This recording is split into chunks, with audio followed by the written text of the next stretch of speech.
Hello, welcome to day 29 of learning the laws of Lashon Hara. This page is called Wholesale Destruction. Now today the Hobbits is going to go into a very interesting law regarding the speech and Lashon Hara. So the Hobbits has explained in the past that Lashon Hara is one of these mitzvos that can accrue so many sins, because when you speak about somebody, you are damaging their reputation, right? If this listener had a neutral or a positive opinion of the person before they heard the Lashon Hara, once they hear it, their opinion is definitely going to change of the person that they're hearing being spoken about. Now, that's if you speak to one person. Now multiply that by 10 people. The more people that you're speaking to about this person, the more Lashon Hara and sins you are accruing. Now the Hobbits goes into a very interesting law that people often misunderstand, and that is Ptosa Law. So what's Ptosa Law? So there is a law that there's some statements that we say that are neutral, that could be interpreted either way. For example, let's say somebody comes to town and they say, I'm really looking for a meal, for a Shabbos meal, and I say, you should ask Rivka, she always has so much food in her house. So that could be interpreted two ways. I could be saying she's such a huge eater, she always has food in her house, she's always, has tons of stuff. Or I could be saying, no, she's such a generous, giving person, she always has food in her house and always welcoming people into her home.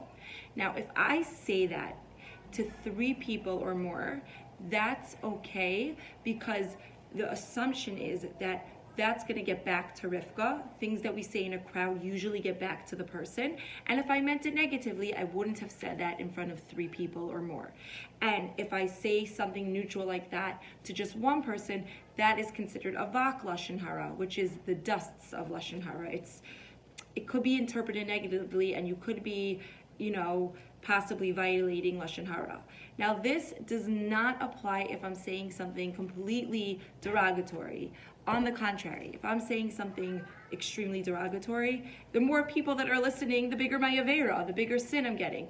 This is talking about something completely neutral. I'll give you another example. Let's say we're looking for somebody to daven for the shul, and I say, you should ask Bensi. He's so zealous about davening for the shul. It could be interpreted as a positive thing. Bensi is always very excited to daven for people, and we should ask him. Or it could be interpreted maybe negatively, like he always wants to be the one to daven. He's so zealous for it.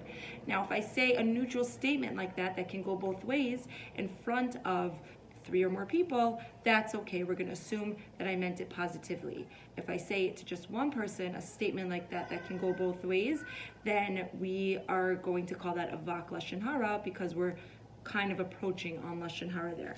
So the Hobbits explains it really well. Many people have fallen victim to Lashon Hara by erroneously thinking, if I say something derogatory about someone in public, it is not prohibited due to the principle of Ptosa Law. This could not be further from the truth. To the contrary, the larger the crowd when a statement is made, the more the subject's reputation is damaged, and the greater the transgression of speaking Lashon Hara.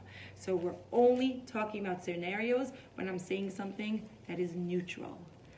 Thank you, and I look forward to continue to learn. Have a great day.